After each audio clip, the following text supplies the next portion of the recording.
The translation work came in on a Tuesday afternoon, not through my usual channels, not from corporate clients or publishing houses that had built relationships with me over the past 5 years. This arrived through a discreet email with an untraceable sender, offering $5,000 for 2 days of work on a manuscript I wasn't allowed to discuss. I emailed back within the hour and asked for delivery details. The amount was generous enough to make me pause, generous enough to make me suspicious, but my bank account was speaking louder than my caution. I'd become someone who translated fragments of dead languages for wealthy collectors. That's what my life had narrowed to by 28. A woman in an apartment that was clean but impersonal, surrounded by dictionaries and reference materials, moving between assignments without building any real connections. The work paid better than most jobs required an education in, but it never demanded anything of me beyond accuracy and discretion. I was good at both because I'd learned early that staying invisible was safer than being seen. The manuscript arrived by courier Wednesday morning. I signed for it, set it on the table, and made coffee before I opened the envelope. The seal wasn't new. The edges had frayed from handling. It was old. Genuine old. Not the manufactured antiquity that sometimes crossed my desk. The paper felt fragile under my fingers, the handwriting flowing in Sicilian dialect that made my chest tighten unexpectedly. I recognized some words, the structure of certain phrases, because they lived in my memory, whether I wanted them there or not. My grandmother Lucia had been the keeper of these rhythms. She'd arrived at our house when I was 13, after my mother died. Cancer had eaten through her over 6 months, and my father couldn't manage a grieving child and an empty marriage. So when Lucia knocked on our door, he let her stay. She brought kitchen smells with her, and stories, and a voice that carried an accent that made even English sound like poetry. She taught me Sicilian the way she taught me to make pasta from scratch, not through formal instruction, but through immersion, through repetition, through the assumption that some things were inherited rather than learned. You carry the blood in you, she'd said once, her weathered hands guiding mine as I stirred sauce on the stove. Even when you don't speak it, even when you try to forget, the language remembers you. That was the thing about Lucia.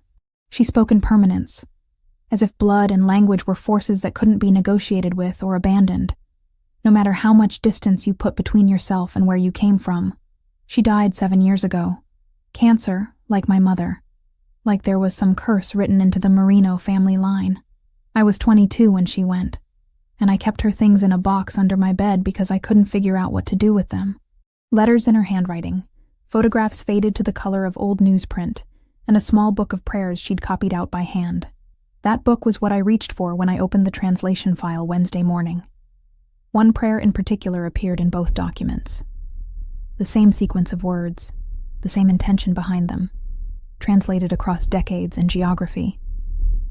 I read through it 3 times to be certain, my hands trembling slightly as I worked through the archaic phrasing, the religious imagery that mixed Catholic tradition with something older, something that spoke of protection and bloodlines, and things that transcended normal prayer. This can't be coincidence, I said aloud to my empty apartment, then immediately felt foolish for speaking into the silence like that. But it was the only thought that made sense. The prayer Lucia had taught me, the one she'd whispered during thunderstorms and during her final days in the hospital, was part of this manuscript that some stranger had paid me thousands of dollars to translate.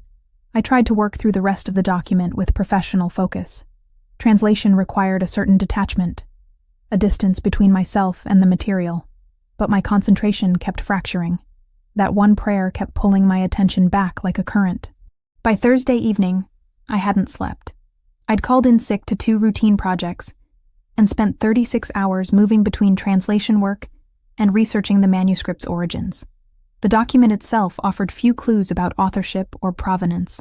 It appeared to be a collection of writings from sometime in the early 20th century, compiled by someone with significant knowledge of Sicilian spiritual traditions. But there was nothing that explained how Lucia came to have that specific prayer, or why someone would pay this much money to have it translated now. The weight of not knowing was suffocating.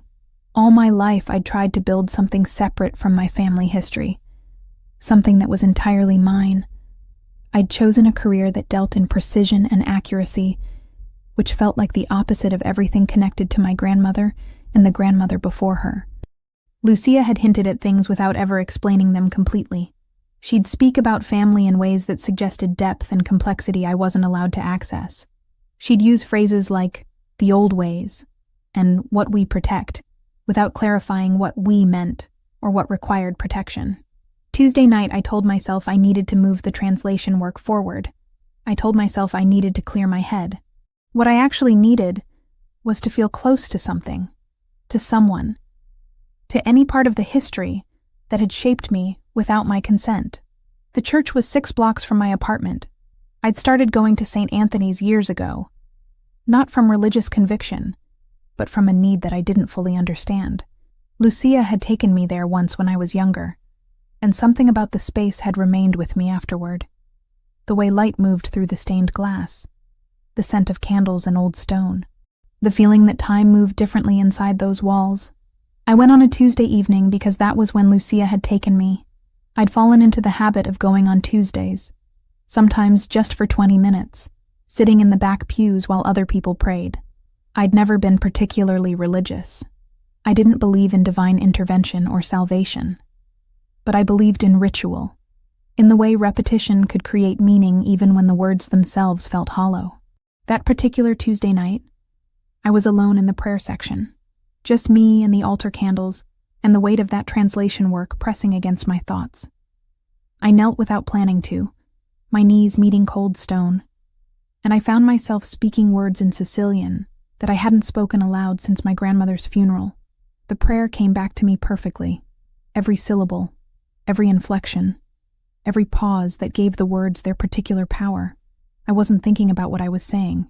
My body seemed to remember what my conscious mind had tried to forget. The words felt like they were moving through me rather than being generated by me, ancient and necessary, and completely separate from the small life I'd built in Boston. My voice was barely audible, nothing more than a whisper that dissolved into the silence of the church.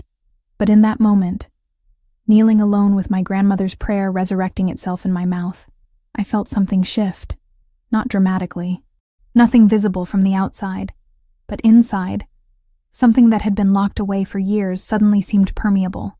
I was so focused on the sensation of speaking the words that I didn't hear him enter, didn't notice that someone else had come into the church until I finished the prayer, until I lifted my head and felt the weight of being observed. The realization of it moved through me like cold water. Someone was there.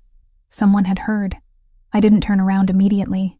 Part of me wanted to pretend that the presence I sensed wasn't real, that I was projecting, that my own intensity around the prayer had created the feeling of another person's attention. But that wasn't how the world worked. If you felt watched, you were being watched. That was the first thing Lucia had taught me about survival. I rose from my knees slowly, steadying myself against the pew in front of me. The church seemed smaller suddenly, more intimate in a way that wasn't comforting.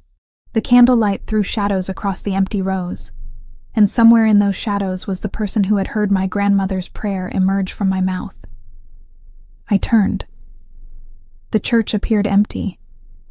The person I'd sensed so clearly just moments before had vanished, or perhaps had never existed outside of my own heightened state. But the feeling of being seen remained, clinging to me like the scent of candle wax.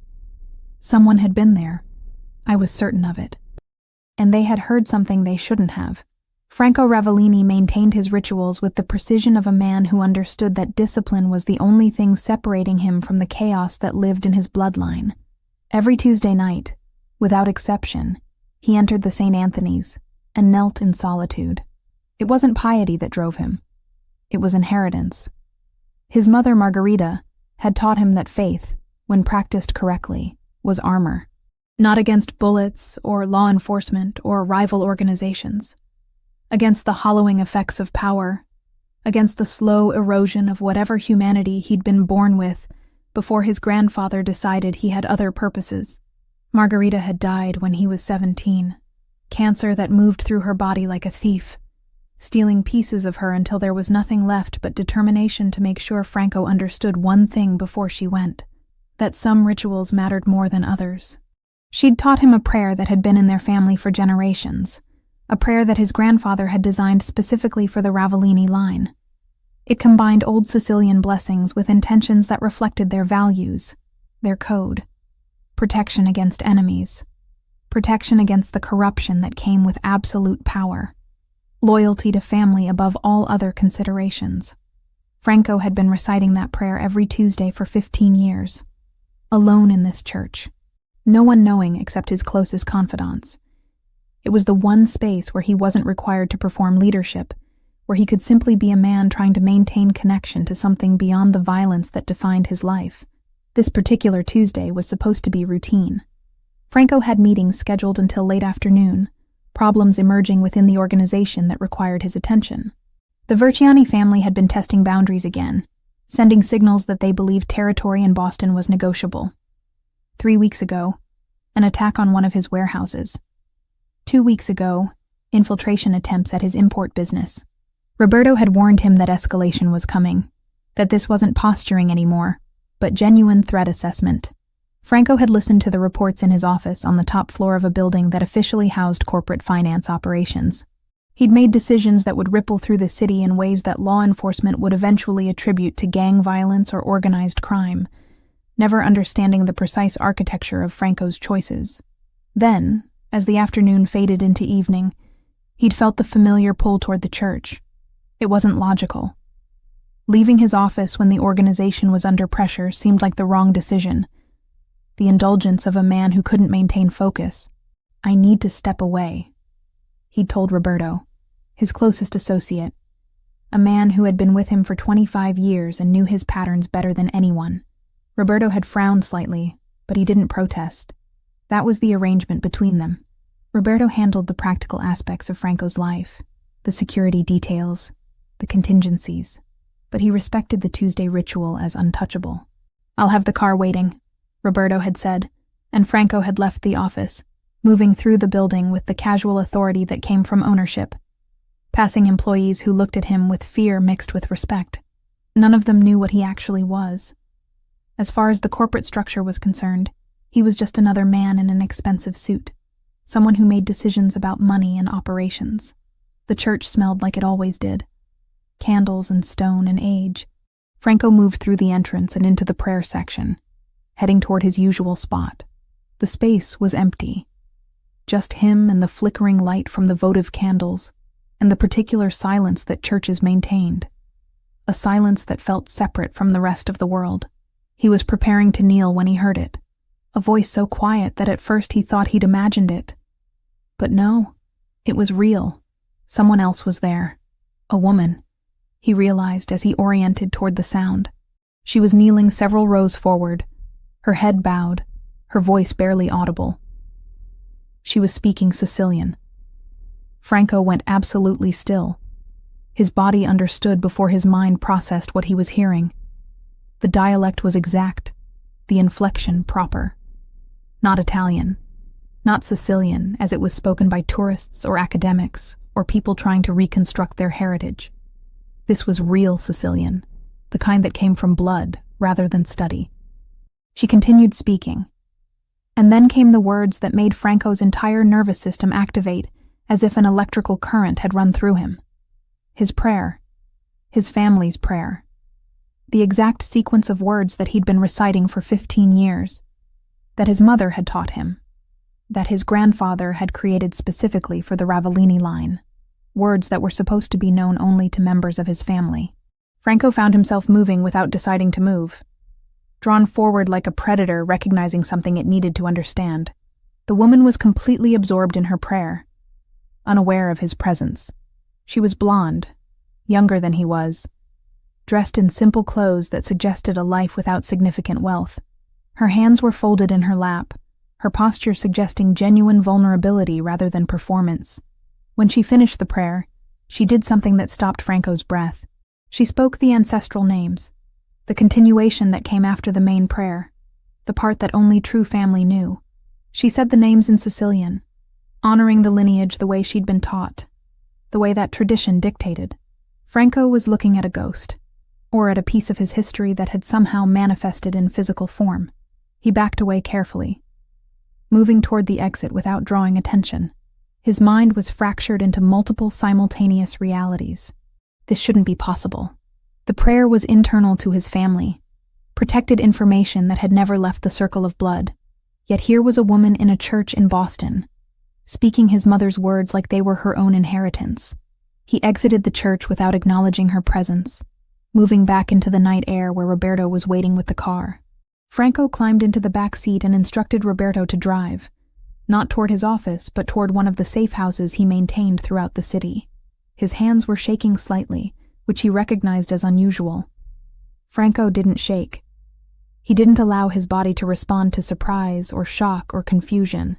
"There's a woman in the church," Franco said without preamble. "Blonde. Late 20s. She was reciting our prayer." Roberto's hands tightened on the steering wheel. His expression in the rearview mirror became carefully neutral, but Franco could see the calculation happening. Roberto understood exactly what this meant. The prayer was secret. It shouldn't exist outside their circle. "What did you want me to do?" Roberto asked. "Professional. Specific. Find her," Franco said. "Everything. Name, address, occupation, family history. I want to understand how she knows words that are supposed to be known only to us. Could be someone from the family, a distant relation?" "Possibly," Franco said, but his instinct was telling him something different.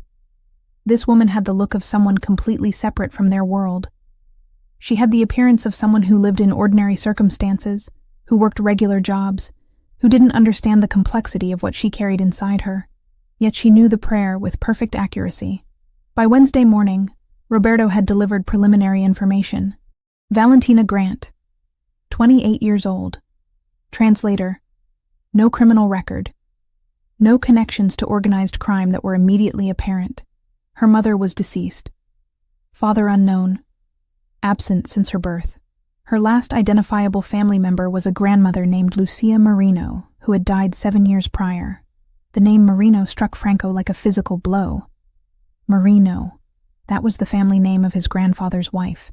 The connection had been lost generations ago, when certain family members chose to leave that life behind, when they married outside the structure and created distance. Franco had been perhaps 8 years old when his grandfather mentioned that the Marino line had essentially vanished from their world, that they'd made the choice to be ordinary. But here was a woman who carried that family name in her bloodline. A woman who knew their prayer. A woman who seemed to exist completely outside their world. Franco spent Wednesday evening unable to concentrate on business. He found himself requesting security footage from the church, watching the video of Valentina kneeling in prayer, hearing her voice through inadequate audio, watching her mouth move around words that connected him to his mother, to his grandfather, to something he'd thought was permanently severed. He was obsessed. He recognized it as obsession, acknowledged it as dangerous, and did absolutely nothing to stop it. By Thursday, Roberto had delivered a comprehensive file. Valentina's entire life laid out in documents and photographs and surveillance reports. She lived alone. She had few connections. She worked as a translator, which explained her language skills. She spent her evenings in her apartment, or at the church. She visited a Catholic bookstore on Thursdays. She occasionally spent time at a coffee shop on Charles Street. "She's clean," Roberto reported. "No criminal associations. No connections to rival families. As far as I can tell, she has no idea about organized crime or any of our world. Then how does she know the prayer?" Franco had demanded, though he knew Roberto had no answer to that question. That evening, Franco made a decision that surprised him with its impulsiveness. He instructed Roberto to continue surveillance on Valentina Grant. Not invasive surveillance, just observation. Just enough to understand who she was, what her patterns were, where her life intersected with his in ways that shouldn't have been possible. He justified it as security concern. If she knew information that was internal to his family, she could be a vulnerability. Rival families might try to use her. He needed to understand the scope of risk. He was lying to himself, and he knew it. But the lie was easier to live with than the truth, which was that Franco Ravellini had heard something in a church on a Tuesday night that had fundamentally altered his perception of what was possible in his life. He'd heard proof that his family extended beyond the boundaries he'd accepted, that there were threads connecting him to people he'd never met, that the past he'd assumed was closed off was somehow bleeding back into his present. By Friday, Roberto had delivered preliminary surveillance notes compressed into summary form. Her routine was precise and predictable. Every Tuesday at the church, every Thursday at the bookstore and coffee shop, workdays spent at her apartment. Weekends involved modest activities, nothing that suggested she had significant relationships or social connections. She lived like someone who had chosen isolation, which resonated with something Franco recognized in himself. They were similar in that way, both living small lives inside larger systems, both carrying weight that didn't get discussed or acknowledged. Franco didn't need to invent anything. The manuscript was already moving through his corporate channels before that church night. After hearing the prayer, he let the cued assignment reach Valentina and used it as a clean, professional bridge. It was a real document with real value. The only new part was his decision to step closer. When Roberto delivered the commission details to Valentina through the corporate channels, Franco found himself calculating timelines, considering how to approach her, whether she might recognize his name, or make connections that would complicate everything. He'd never done anything like this before, allowed impulse to direct his decisions. His entire life had been about control, about careful planning, about anticipating variables and eliminating uncertainty. Valentina Grant represented complete uncertainty, and Franco found that he wanted to step into that uncertainty rather than avoid it, which terrified him in ways that actual violence never did. Roberto Giardoni worked with the methodical precision of a man who had spent 25 years understanding how information moved through the world. He began his search on Thursday morning, pulling digital threads that connected to Valentina Grant through various databases and informant networks. By Friday afternoon, he had the preliminary file. By Saturday morning, he had refined it down to its essential components. Valentina Marie Grant, he reported to Franco in the private office that overlooked the Boston Harbor. 28 years old, born in this city, mother deceased when subject was 10 years old. Cancer. Father listed as unknown on birth certificate. No contact with subject since infancy. Current occupation is freelance translation work, specializing in rare languages and historical documents. Franco listened without interrupting, his gaze fixed on the photograph Roberto had obtained through security camera footage from the church parking lot. It showed Valentina in daylight, leaving the building after her prayer. She looked smaller outside the church, less luminous, but her face carried the same intensity that had struck him during her prayer. "Where does she live?" Franco asked. "Apartment building on Pinckney Street, 4th floor. She's been there for 3 years, pays rent on time, has minimal social connections, works from her residence most days. Regular patterns suggest highly structured lifestyle. Family: grandmother, Lucia Marino, deceased 7 years ago. That's the only identifiable family member in her recent history. Before that, records get fragmentary. The grandmother came to live with her when subject was 13. Mother's side of the family. The Marino name appears in immigration records from 1955, but tracking the lineage beyond that becomes difficult. Franco's hand stilled on the desk.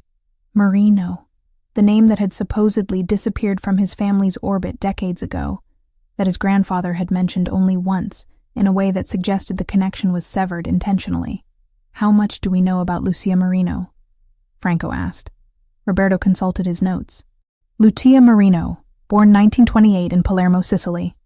Immigrated to United States in 1952. Married to an American man named Michael Grant. No record of her involvement in any criminal activities after arriving in America. Lived quietly. Died of cancer in 2018. Left her granddaughter Valentina her personal effects, which included correspondence and a personal prayer book according to records from the estate. A prayer book. Franco felt something crystallize in his understanding. Lucia Marino, granddaughter of the man who had been in his grandfather's circle, the family that had deliberately stepped away from their world. She had preserved the prayer. She had passed it on to her granddaughter, and that granddaughter had carried it forward, maintaining the ritual across the distance that had been deliberately created. "I want comprehensive surveillance established," Franco said. "Nothing invasive. I want to understand her patterns, her connections, anyone she interacts with regularly. 3-week observation minimum." "That's extensive," Roberto said carefully. "Is there a security concern?" "There might be," Franco said, which wasn't entirely a lie. She knows information that she shouldn't know. Before we understand what that means, we need to understand who she is. Roberto accepted this without further questioning. Loyalty meant accepting Franco's decisions even when they seemed unusual. By Monday of the following week, Roberto had established discrete observation points. Surveillance began at 6 a.m, tracking Valentina's movements from the moment she left her apartment. Franco received daily reports. They became ritualistic, something he looked forward to in a way that disturbed him. Every afternoon, Roberto would deliver the summary. Valentina worked during the day, translating documents for various clients. She took breaks at specific times. She moved through her apartment in patterns that suggested routine built over years. Tuesday evenings, she went to the church. Thursday afternoons, she visited a Catholic bookstore and a coffee shop on Charles Street. She had no romantic relationships that were apparent. No close friendships. No social life beyond these structured activities. She was solitary in a way that Franco recognized, because it mirrored his own existence. They were both living small lives within their respective worlds, both carrying something that couldn't be easily articulated to people around them. She's received a corporate assignment, Roberto reported on Wednesday of the second week. Translation work, $5,000 for 2 days. The assignment came through intermediaries, and I've been tracing the chain. It's legitimate on the surface, but the structure suggests something else. When will she receive the assignment? Franco asked. Tomorrow. Corporate courier service. Franco nodded, already imagining how he would structure the arrangement, how he would engineer a reason to meet her in person. He could send Roberto to verify the quality of her work initially, then arrive himself for a personal consultation. It would be professional. It would be legitimate. It would give him access to her space, her presence, the opportunity to understand what it meant that she carried his family's prayer in her mouth. By Thursday evening, the manuscript had been delivered. By Friday morning, Roberto had confirmed that Valentina was already engaged in the translation work, that she'd accepted the commission and begun immediately. She was working from her apartment, which meant she was accessible, which meant Franco could arrange his own contact without it appearing suspicious. The surveillance continued through week 3. Franco found himself requesting details that went beyond security necessity. He wanted to know what she ate for lunch. He wanted to know which books she took from the library. He wanted to know if she had any habits that suggested emotional distress or difficulty.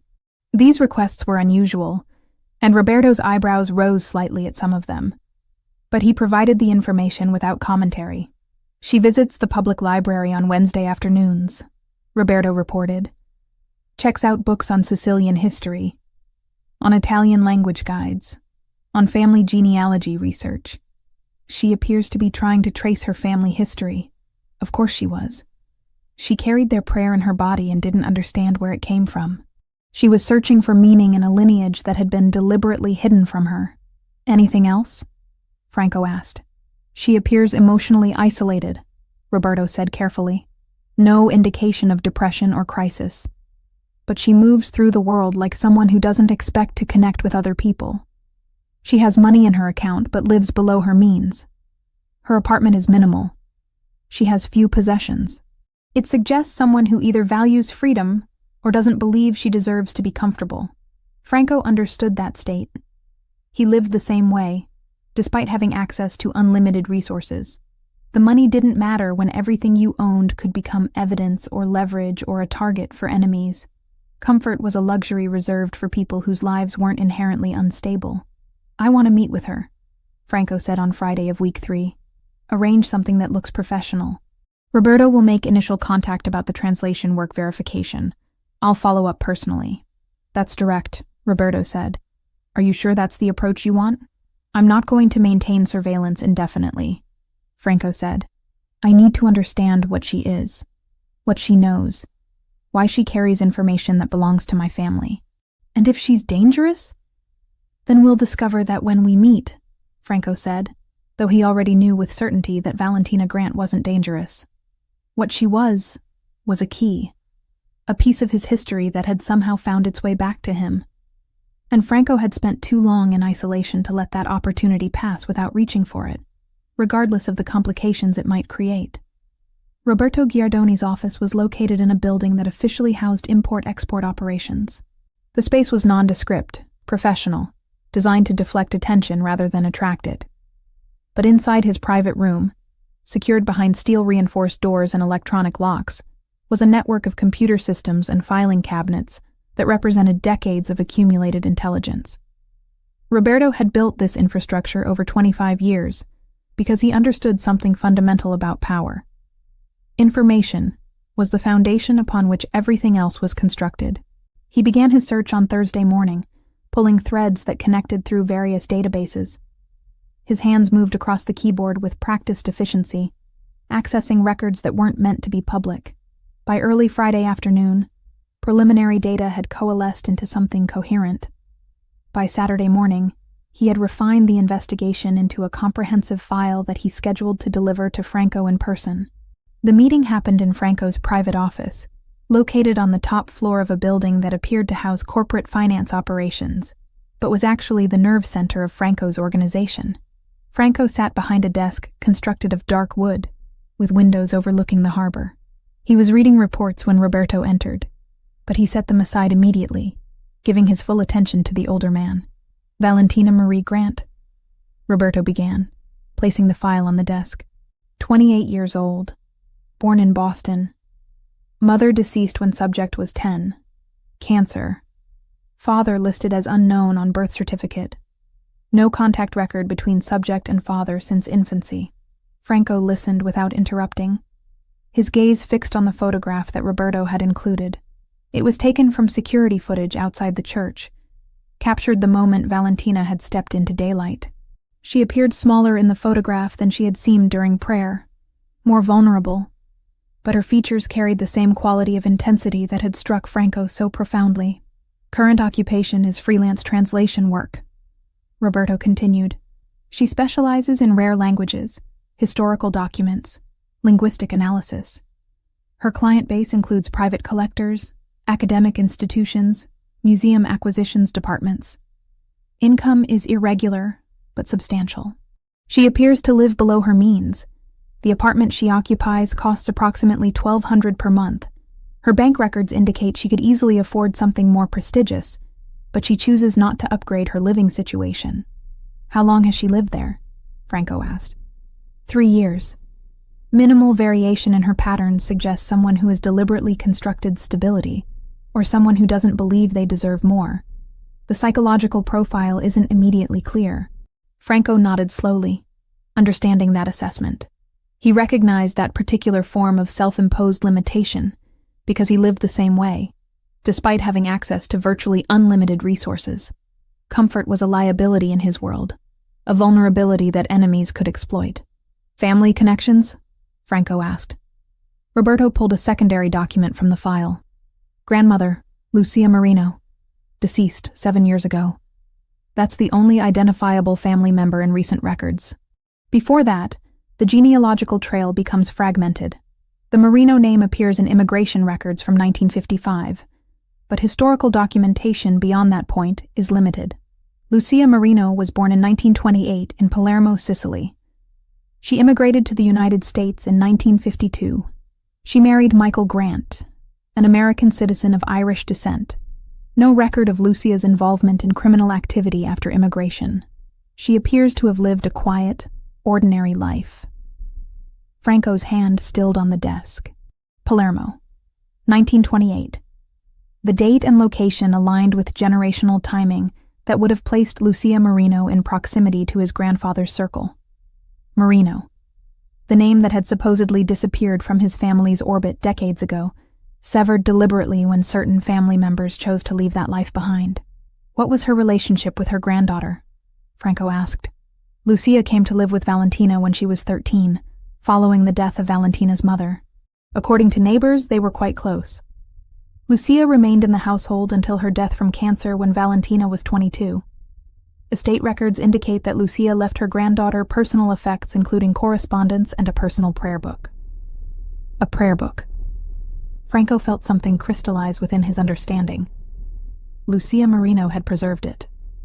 She had maintained the connection across the deliberate distance that had been created. She had passed the prayer forward, ensured that the knowledge survived, even though the family connection had been severed. I want comprehensive surveillance established immediately, Franco said, his voice steady despite the intensity of what he was feeling. Nothing invasive. I want to understand her patterns, her daily movements, anyone she interacts with. 3-week observation minimum. Is there a security concern? Roberto asked carefully. The question was a formality. Roberto knew Franco wouldn't order surveillance without legitimate justification, but asking aloud maintained a certain professional boundary. She knows information that she shouldn't know, Franco said, which was technically accurate if incomplete. Before we understand the implications, we need to understand who she is. Roberto accepted this without further questioning. Loyalty meant accepting Franco's decisions, even when they seemed unusual or strategically questionable. He left the office with instructions to establish observation points and begin documentation of Valentina Grant's movements, activities, and connections. By Monday morning, discreet surveillance had been established at multiple locations. A man stationed across from her apartment building, another position near the coffee shop she visited on Thursday afternoons, a third assigned to monitor her workplace. Although she appeared to work primarily from her residence, Roberto received daily reports that he compiled into summaries for Franco's review. Franco found himself looking forward to these reports in a way that disturbed him. He recognized what was happening. He was obsessed. It was an unprofessional state for someone in his position, a vulnerability that could be exploited by rivals, a distraction that could compromise his judgment. He acknowledged this reality and did absolutely nothing to stop it. The daily summaries became ritualistic. Valentina worked during daylight hours, translating documents for various clients. She took breaks at specific intervals. She moved through her apartment with the precision of someone living according to established routines. Tuesday evenings, she attended St. Anthony's for approximately 90 minutes of prayer and reflection. Thursday afternoons, she visited a Catholic bookstore where she browsed for 30 to 40 minutes, then moved to the coffee shop where she sat alone, usually with a book, for another hour or so. She had no romantic relationships that surveillance could detect. No close friendships. No social life beyond these carefully structured activities. She was solitary in a way that Franco recognized and understood because it reflected his own existence. They were both living small lives within the parameters of their respective worlds, both carrying weight that couldn't be articulated to people around them, both moving through their days with deliberate precision. Franco's attention focused completely. Details? Translation work. $5,000 for 2 days of labor. The assignment came through corporate intermediaries, and I've been tracing the chain of custody. The structure is legitimate on its surface, but the architectural design suggests something else. Suggests that someone deliberately set up the assignment to be untraceable to its origin. When will she receive the assignment? Franco asked. Tomorrow morning. Corporate courier service. Franco nodded. By Thursday, the manuscript would be in her possession. By Friday, she would be engaged in translation work, extracting meaning from text that had survived centuries, rebuilding language and intention from fragments and deterioration. The irony wasn't lost on him. She would be translating his family's words, understanding his grandfather's intentions, processing the spiritual foundation that had shaped his life. I'm going to meet with her, Franco said. Arrange it as a professional consultation. Roberto will make initial contact about verification of work quality. I'll follow up personally. That's direct approach, Roberto said carefully, using the neutral tone of someone raising practical considerations without overstepping boundaries. Are you sure that's the strategy you want to implement? I'm not going to maintain surveillance indefinitely, Franco said. I need to understand what she is, what she knows, why she carries information that belongs to my family. Roberto accepted this without further argument. Loyalty meant trusting Franco's judgment, even when decisions seemed unusual or potentially problematic. By Friday afternoon, Roberto had made preliminary contact through corporate channels, notifying Valentina that a client representative might arrive for a personal consultation regarding the translation quality. The notification was professional, non-threatening, business standard. Franco spent Friday evening in his office, ostensibly reviewing the evening's reports, but actually visualizing what would happen when he finally met Valentina Grant in person. He imagined what she might say. He imagined how she might react when he revealed his identity, He imagined the moment when she understood that his appearance in her life was not coincidence, but destiny. By Saturday morning, Franco had made his decision. He would visit her apartment Monday evening. He would present himself as the corporate client. He would explain that he wanted to review the translation work personally to ensure quality standards. None of this would be technically false, but all of it would be incomplete truth, strategically presented to accomplish his actual objective, which was simply to be in her presence, to hear her voice, to understand how a woman he'd never met could carry his family's prayer in her mouth like it belonged there. Roberto arranged the meeting through intermediaries. By Monday afternoon, the appointment was confirmed. Valentina would be expecting a visit from a corporate client. She would be preparing her translation work for review. She wouldn't be preparing for the moment that would reshape the trajectory of her entire life, though that preparation would have been impossible in any circumstance. Franco dressed carefully Monday evening, not in the expensive Italian suits that he wore to business meetings, but in clothes that were still elegant, but less conspicuously wealthy. He wanted to present himself as someone successful, but not ostentatiously so. Someone who could blend into ordinary circumstances while maintaining an underlying presence that suggested power. Roberto drove him to Valentina's apartment building.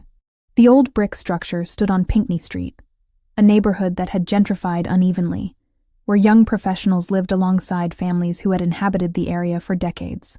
Franco climbed the stairs to the 4th floor, his heart moving in a rhythm that he found unfamiliar. He was nervous. That was unusual. Franco Ravellini didn't experience nervousness. He experienced calculation and decision and execution. But as he approached her apartment door, he felt something that resembled anxiety, a sense that stepping through the threshold of her space was going to irrevocably alter something fundamental about his understanding of his own life. The night after Franco left my apartment, sleep became an abstraction. I lay in darkness, staring at the ceiling, replaying every moment of our encounter in precise detail. His face, his voice, the way he'd positioned himself with deliberate control, as though every movement had been calculated in advance. The revelation about his name hadn't been surprising exactly, but it had been transformative. It had reorganized how I understood the events that had led to his appearance in my life. Friday morning found me at my computer before 6 o'clock. The research began as casual internet searches and evolved into something more systematic. Franco Ravellini returned thousands of results, most of them vague business references or corporate documentation. But there were other articles too, buried in local news archives and law enforcement publications. Articles about organized crime in New England. References to his name alongside words like investigation and suspected and alleged. Photographs that showed him in contexts I hadn't anticipated, always surrounded by men in dark suits, always accompanied by an expression of controlled authority. I found myself reading about crime families and territory disputes and business operations that existed in worlds entirely separate from my own. The information was disturbing, not because it was shocking, but because it clarified something I'd been instinctively understanding since he'd walked into my apartment. Franco Ravellini wasn't a corporate client. He was someone dangerous, in ways that extended far beyond the physical realm. By Saturday morning, I hadn't slept more than 2 hours total. My hands trembled as I continued reading. My apartment felt smaller, the walls pressing inward. Every sound from the street seemed significant. Every notification on my phone triggered anxiety. I understood, in a way that was becoming increasingly difficult to ignore, that knowing what Franco was had changed the calculation entirely. It wasn't possible to unknow it. It wasn't possible to return to the moment before I'd understood. I made a decision Saturday afternoon that surprised myself with its irrationality. I hired a private investigator to locate my father. I knew it was desperate, knew it was likely futile, but I needed to understand something about my own history that might contextualize what was happening with Franco. The investigator was expensive, charging an hourly rate that consumed a significant portion of my translation income, but I provided him with what little information I possessed. My father's name, his approximate age, the knowledge that he'd disappeared in 1994. By Sunday evening, the investigator had sent preliminary information. Thomas Grant, my father, was alive and living in Connecticut under what appeared to be his original name. He'd relocated there in 1995, the year after I was born. He worked in insurance. He had never remarried. He had no criminal record. There was no indication that he'd ever been involved in organized crime. I drove to Connecticut Sunday night, which was probably insane. I drove 3 hours through darkness, following GPS directions to an address that represented the first concrete connection to my father that I'd ever attempted. His house was small, modest, situated on a quiet street where people who lived ordinary lives built quiet lives. I sat in my car outside his residence for 45 minutes before I found the courage to approach his door. Thomas Grant answered on the second knock. He was older than I'd imagined. His hair gray, his face carrying the exhaustion of someone who'd been carrying weight for decades. Recognition didn't flash across his features immediately, but confusion did. A woman standing on his porch at 10 o'clock on a Sunday night clearly wasn't an expected visitor. "My name is Valentina Grant," I said, my voice steadier than I felt. "I'm your daughter." His reaction was physical. His hands gripped the doorframe. His breathing changed. For a moment, I thought he might actually collapse. Then he stepped back, pulled the door open fully, and gestured me inside without speaking. The conversation that followed lasted until nearly 3 a.m. Thomas revealed everything with the kind of desperation that comes from holding secrets for decades and suddenly being given permission to release them. He told me about meeting my mother at a restaurant where she worked as a server. He told me about falling in love with someone whose family he didn't understand. He told me about the night that men came to his apartment and delivered a message that changed everything. "They didn't threaten me explicitly," he said, his voice hollow. "They just explained the situation. Explained that your mother came from a particular family with particular connections. Explained that if I wanted to keep my daughter alive, I needed to disappear. Not from the country, not from Boston necessarily, but from her life completely. They said that my presence was a vulnerability. They said that if I loved you, I would leave." "And you believed them?" I asked. Though I already knew the answer, I had no reason not to believe them, he said. "I wasn't naive, Valentina. I understood what they were, and I understood that they had the capacity to do what they threatened. So I left. I left your mother because I believed it was the only way to keep you safe. I've spent 28 years wondering if I made the right decision." Thomas described receiving word of my mother's death through indirect channels. Cancer, he'd been told, though he'd never confirmed it directly. He'd watched my life from a distance, through investigative reports that he'd hired over the years. He'd seen photographs of me entering my apartment building, going to work, attending church. He'd preserved those photographs in a box that he showed me, his hands shaking slightly as he turned each one. "I wanted to contact you so many times," he said, "but I was afraid that reaching out would endanger you, afraid that whoever had threatened me was still watching, still waiting to see if I'd violate the terms of my exile, afraid that you'd hate me for leaving." The conversation created a peculiar reconciliation. Not forgiveness exactly, because forgiveness required that he'd done something I could blame him for. And I understood now that he'd made a choice that was impossible to judge from the outside. He'd chosen my safety over his presence in my life. That was something I could respect, something I could process, something that recontextualized my entire understanding of abandonment. "What's changed?" Thomas asked, as morning light began filtering through his windows. "Why now? Why have you searched for me now?" I couldn't explain it completely. I couldn't tell him about Franco or the prayer or the surveillance, or any of the elements that had destabilized my carefully constructed equilibrium. Instead, I told him I was trying to understand my family, trying to understand the heritage that had shaped my life without my knowledge or consent. Monday evening, Franco appeared at my apartment door with flowers and chocolate. The flowers were lilies, pure white, and the chocolate was imported, expensive, chosen by someone who understood that details mattered. He looked different in my space during daylight hours, less predatory, more human, but there was still an intensity in his presence that made my breathing shallow. "I placed you under surveillance," he said without preamble, without any attempt at softening the confession. "I followed your movements for 3 weeks. I learned your patterns. I arranged for you to receive a translation assignment that would give me a pretext to meet you. I've been obsessed with you since the moment I heard you pray. That's what you need to know about me, Valentina." I don't do things halfway. When something interests me, I pursue it completely, regardless of the ethical complications. I should have been terrified. I should have asked him to leave, should have called the police, should have done any number of things that would have protected me from someone who just confessed to systematic surveillance. Instead, I listened to the vulnerability in his voice and recognized something of myself in the desperation beneath his confession. "I'm offering you a choice," Franco said. "A real choice. Not coercion. Not manipulation. I can disappear from your life completely if that's what you want. I'll ensure your safety. I'll provide financial support if you need it. I'll make this entire situation disappear as though it never happened. Or you can allow me to stay. To know you. To understand what brought you into my world. I could have chosen either option. I could have protected myself by rejecting him completely. Instead, I chose vulnerability over safety. I chose to allow him access to the parts of my life that I'd kept guarded for so long. I chose to step into uncertainty with someone dangerous. Someone whose world was fundamentally incompatible with my own. Someone whose obsession with me mirrored my growing obsession with understanding who he was and what his interest in my existence might mean.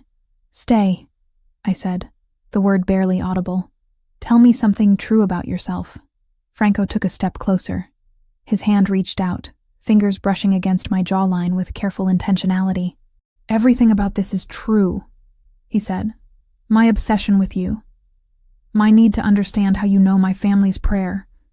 My certainty that meeting you wasn't coincidence but destiny. All of it is completely true. That's what terrifies me most. I don't do well with things I can't control. And you, Valentina, are completely uncontrollable." The days following Franco's confession developed into a rhythm that felt simultaneously ordinary and extraordinary. He would arrive at my apartment in the evenings, sometimes directly from business meetings, other times after spending hours managing operations I didn't fully understand. We established a pattern of domestic intimacy that seemed contradictory to everything about who he was. He would cook occasionally, moving through my kitchen with surprising competence, while I worked on translations at the dining table. We'd sit in near silence, the kind of companionable quiet that only develops between people who have moved beyond the need for constant conversation. Franco began revealing his world in deliberate layers, each confession another brick in the structure of trust that was forming between us. He told me about his mother Margarita, how she had died when he was 17, how her death had coincided with his grandfather's decision to bring him directly into the family business. He spoke about violence without glorifying it, describing it as a practical tool in a world where practical tools were the only currency that mattered.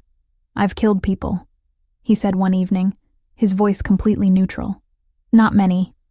I'm strategic enough that I don't need to kill often. But I've done it. I've looked into someone's eyes and made the decision that their existence was incompatible with my organization's survival. That's something you should know about me." I understood that this was a test of some kind.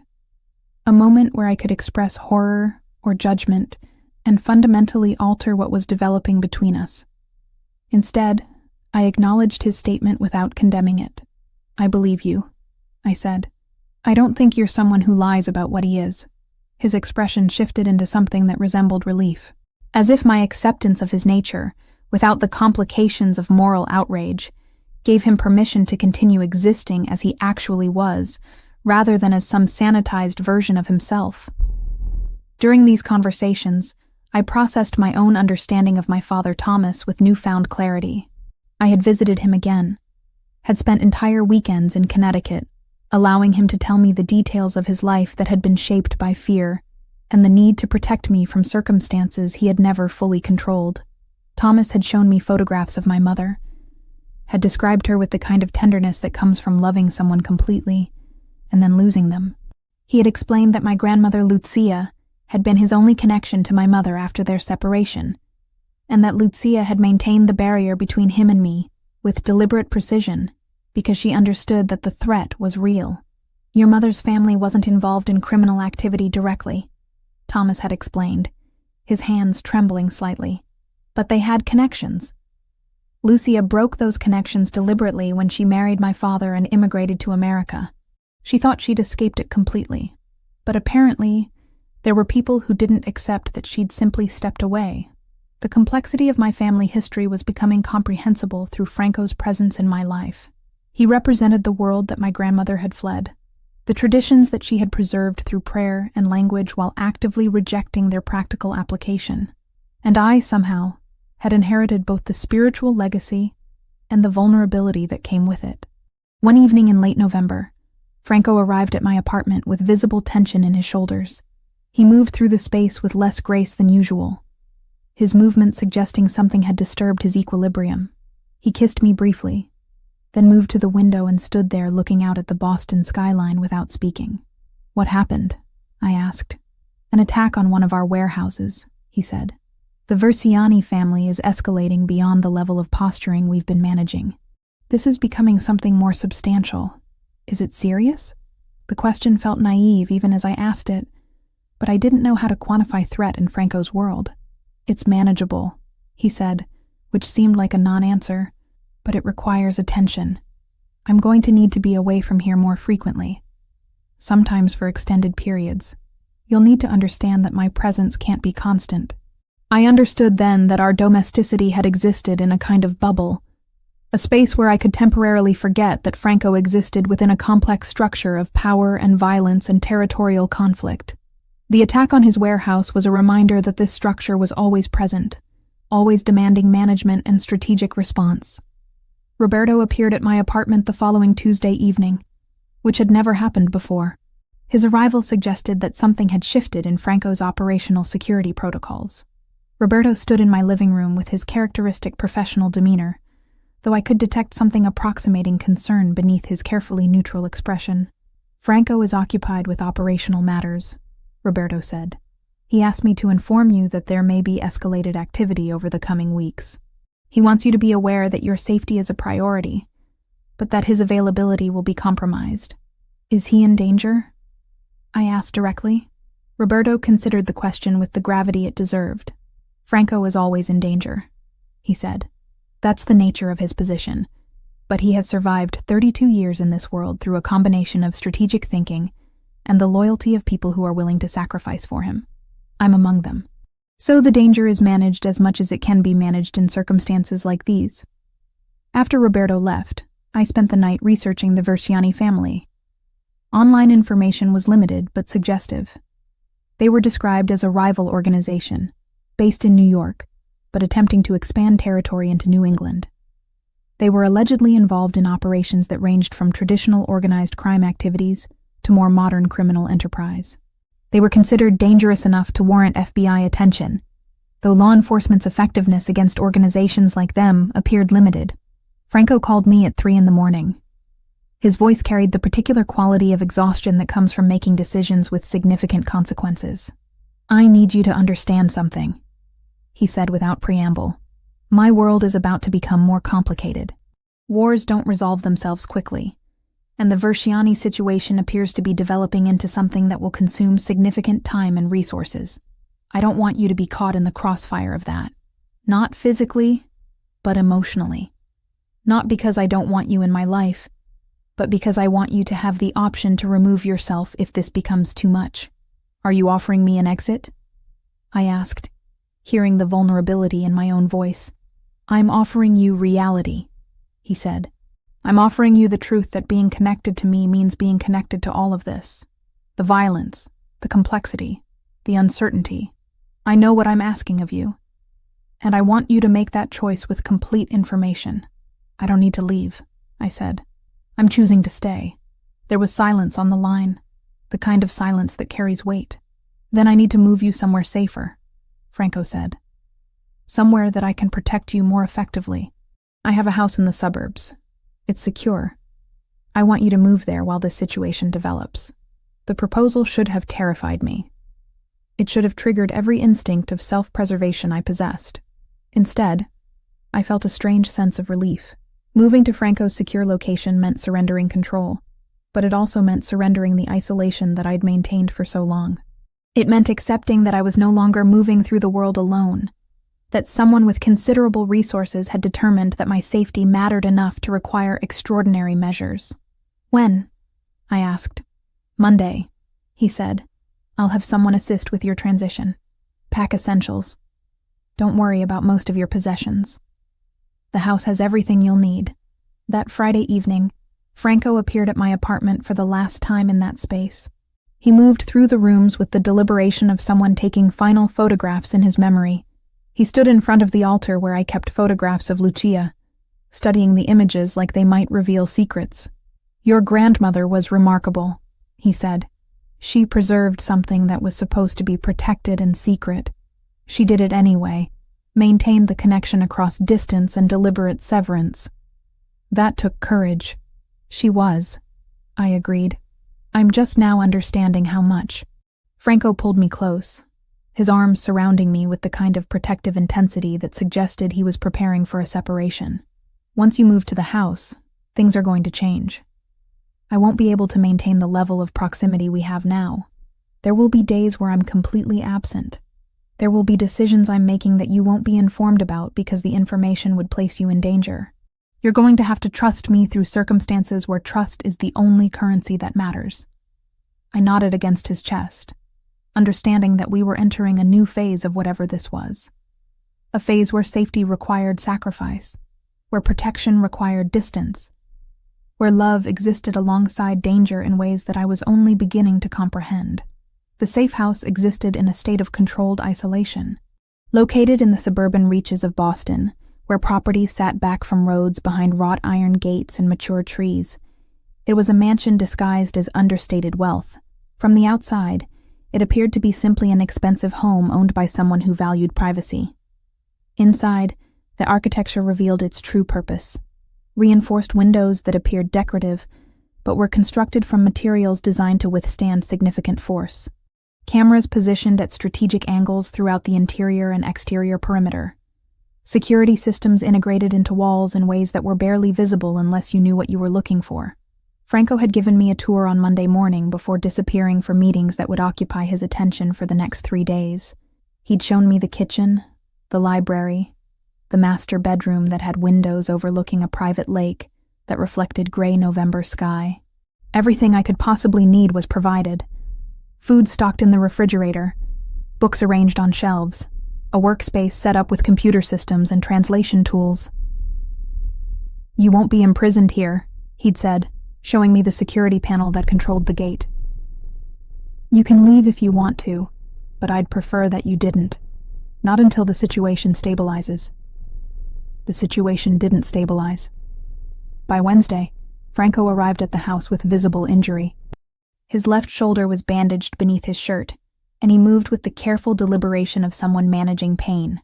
I didn't ask what had happened. I understood that certain details would be withheld for my protection. That complete knowledge of his operations could create vulnerabilities. What struck me most was how he allowed me to see him injured.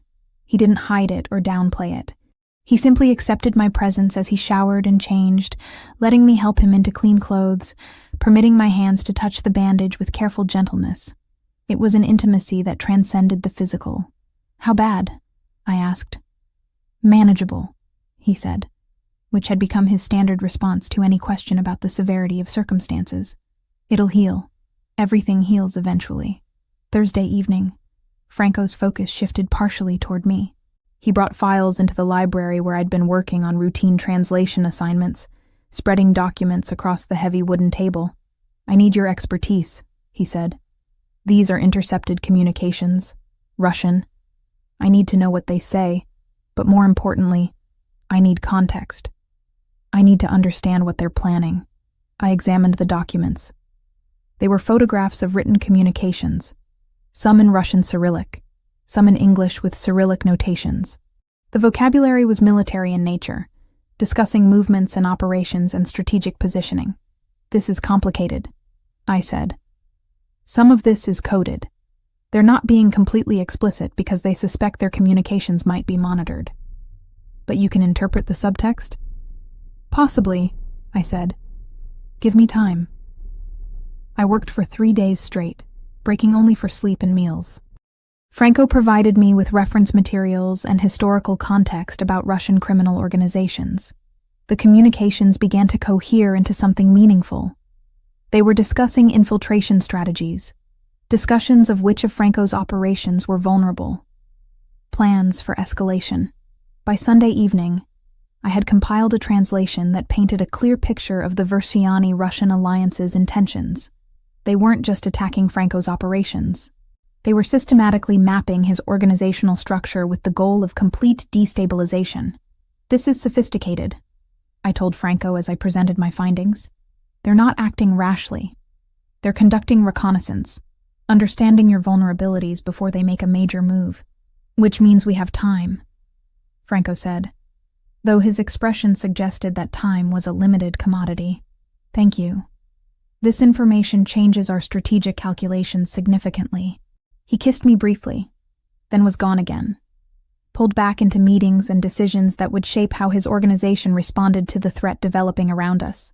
Tuesday evening arrived with the particular quality of quiet that November carried into New England. Franco appeared unexpectedly, which had become rare. His absence had been extended, his presence becoming something I'd learned not to anticipate. But on Tuesday, at exactly 7 o'clock, he entered the safe house carrying the weight of 3 weeks of conflict. "I want to pray," he said without preamble. "I want to pray with you." I understood immediately what he was asking. He wanted to recite the prayer together, to share the spiritual practice that connected him to his family, and connected me to mine through the blood inheritance I was only beginning to understand. We knelt together on the library floor, the space we'd come to occupy during our evenings together. The fireplace cast dancing shadows across the room. Franco's hands found mine in the darkness. "I learned this prayer from my mother," he said softly. "She taught it to me when I was 7 years old. She said that it was designed to protect those who belonged to our family, that it carried power because it was spoken with intention. I stopped believing in that power when she died. I thought the prayer had failed because she got sick anyway. But I was wrong." "How do you know?" I asked. "Because I'm still alive," he said. "Because you're here. Because somehow, across generations and deliberate severance, you carry this prayer in your blood." The power wasn't about preventing death. It was about maintaining connection across distance and time. We recited the prayer together. His voice moved beneath mine, the Sicilian words creating harmony that was almost musical. When we finished, Franco remained kneeling beside me, his hand gripping mine with intensity that suggested he was anchoring himself to something real. "My mother died of cancer," Franco said, "when I was 17. It consumed her over months. I watched her deteriorate, and I couldn't do anything to stop it. She was the strongest person I knew, and the disease didn't care about strength." I felt my chest tighten. "My mother died of cancer too," I said, "when I was 10. I barely remember her face now. I have photographs, but those aren't the same as actual memory." Franco turned to me then, understanding crystallizing in his expression. "You understand loss then. You understand what it means to have something essential taken before you're ready to let it go." "I do," I said. He pulled me close, his arms surrounding me with the kind of protective intensity that had become his physical language.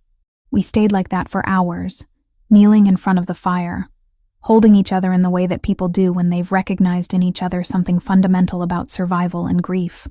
Later that evening, as we lay together in the master bedroom, Franco traced patterns across my skin with careful fingers. His touch was exploratory, gentle in a way that contrasted with the controlled violence that typically characterized his physical presence. He moved slowly, giving me opportunities to withdraw, to establish boundaries. Instead, I drew him closer, accepting the vulnerability that he was offering. We made love with an intimacy that transcended physical connection. It was an acknowledgement of shared trauma, a recognition that we were both people shaped by loss and the need to survive circumstances beyond our control. When he held me afterward, his breathing gradually slowing as sleep approached, I felt something settle within me, a sense of belonging that I'd searched for my entire life and never quite found until this moment. "Don't leave me," I said into the darkness. The words escaped before I could reconsider them. "I can't make that promise," Franco said with brutal honesty. "The war with Versiani might require sacrifices that I can't anticipate, but I can promise that you're the reason I'm fighting to survive it." Everything I do now is calculated toward creating a future where I can exist in this space with you without constant threat. It was the most romantic thing anyone had ever said to me, precisely because it was devoid of false promises. Franco wasn't offering me certainty. He was offering me his commitment to try, his willingness to sacrifice, his genuine desire to build something that transcended the violence of his world. By Wednesday morning, he was gone again, pulled back into operational necessities, but he left something behind. A handwritten letter placed on my pillow, expressing in words what he'd struggled to articulate in conversation.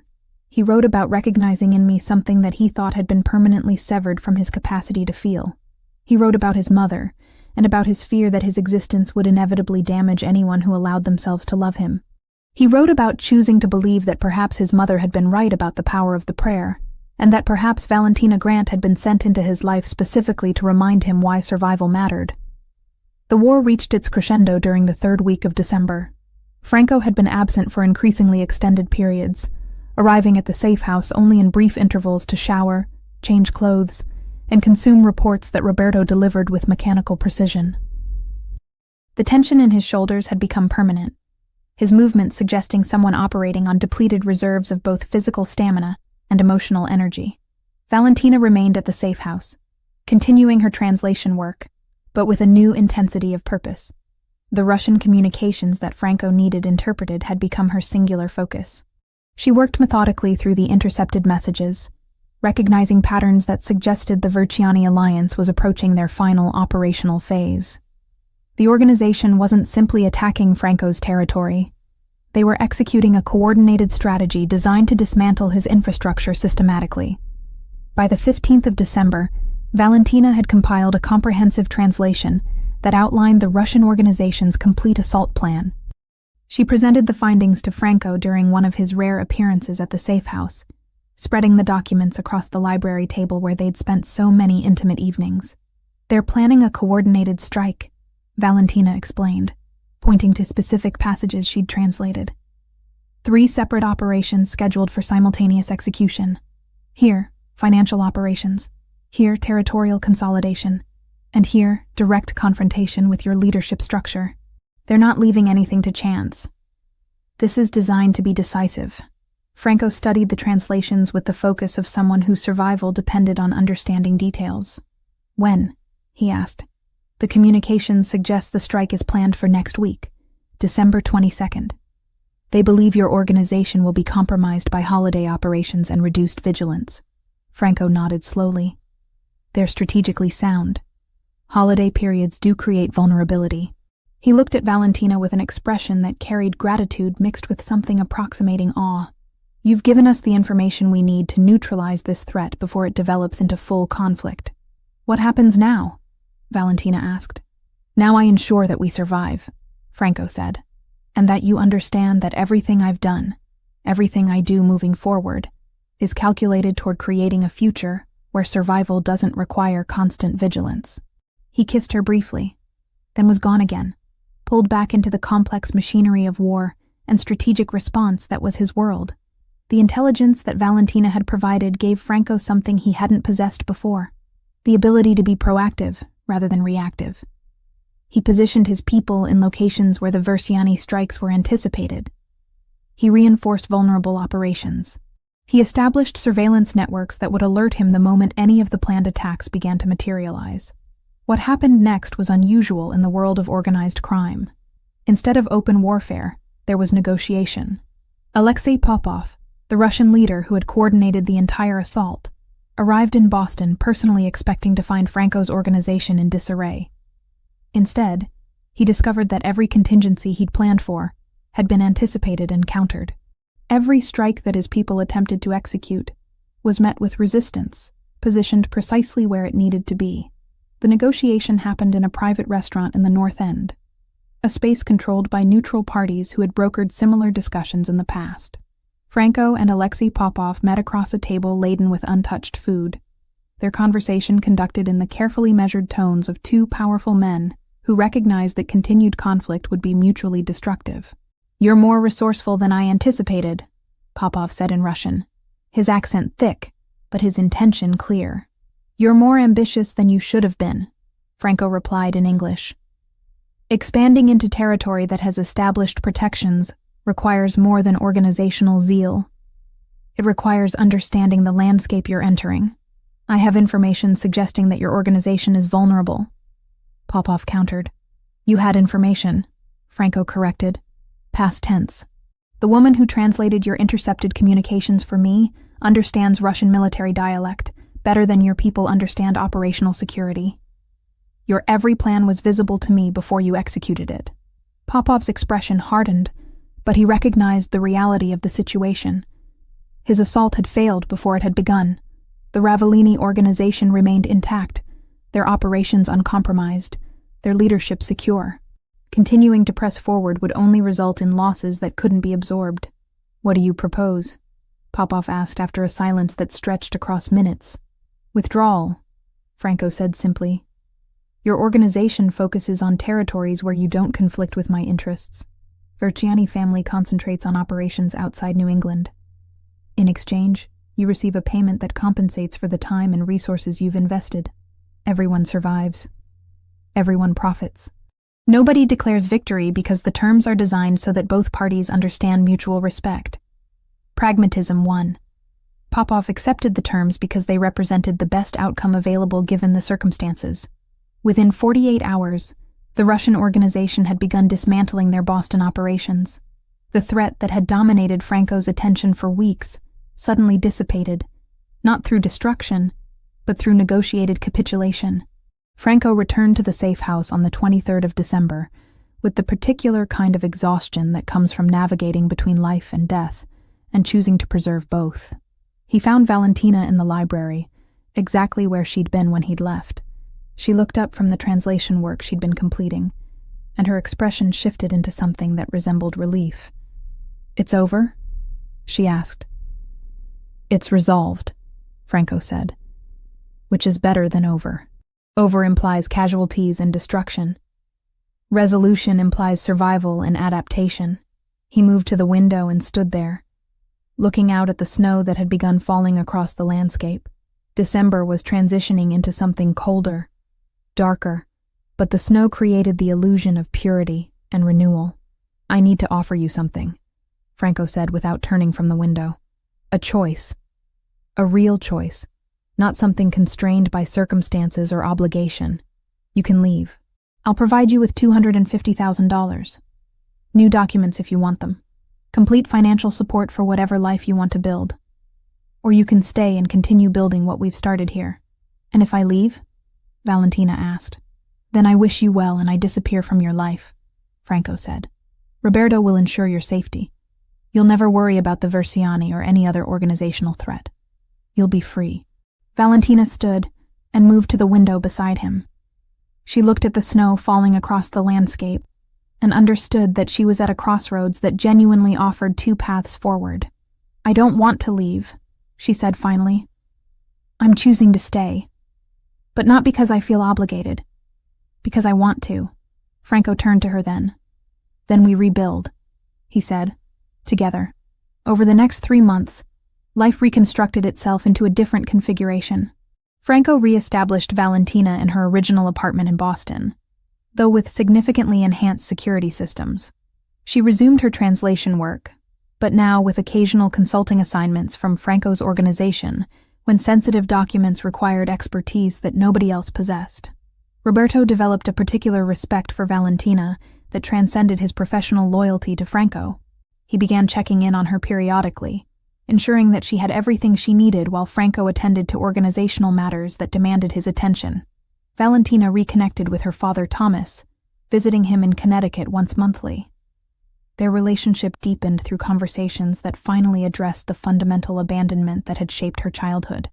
Thomas introduced her to extended family that she'd never known existed. People who had been kept at a distance because of the protective barriers that he and Lucia had constructed. By late spring, approximately 6 months after the resolution of the war with Verciani, Franco and Valentina returned to St. Anthony's. It was a Tuesday evening, which had become their ritual time. They entered together and moved to the prayer section where they had first experienced the recognition that had altered both their lives. They knelt side by side, and together they recited the prayer in Sicilian. Franco's voice moved beneath Valentina's, creating harmony that was both spiritual and emotional. When they finished, they sat together in silence, understanding that they had created something genuine from circumstances that should have been irrevocable. The prayer continued to protect them, not through supernatural intervention, but through the connection it represented. They had both been separated from their families, isolated by history and circumstance, carrying spiritual inheritance that they didn't fully understand. In meeting each other, they had reconnected with that inheritance and claimed it not as obligation, but as choice. Life moved forward with Valentina and Franco existing in a relationship that defied conventional categories. They weren't married, but they were committed. They didn't live together, but they shared their lives. They moved through a world of danger and violence and organizational complexity, but they maintained spaces where vulnerability was permitted and intimacy was nurtured. By autumn, they had established routines that accommodated both Franco's operational demands and Valentina's need for independence. She had become a trusted consultant to his organization, her linguistic expertise proving invaluable for navigating international operations and negotiations. But she maintained her own translation business, her own identity separate from Franco's world. The prayer that Lucia Marino had preserved across decades of diasporic distance continued to circulate through their lives. It had survived immigration and abandonment and deliberate severance, emerging in the mouth of a woman who didn't fully understand its origin until she met the man whose family had created it generations before she was born. In the end, they had both discovered what that prayer had promised all along, that protection came through connection, that family persisted across distance and time, and that love could exist alongside danger when both parties chose vulnerability over self-preservation. They had found in each other what they'd both been searching for their entire lives: recognition from another person who understood what it meant to carry history that belonged to you whether or not you had requested it,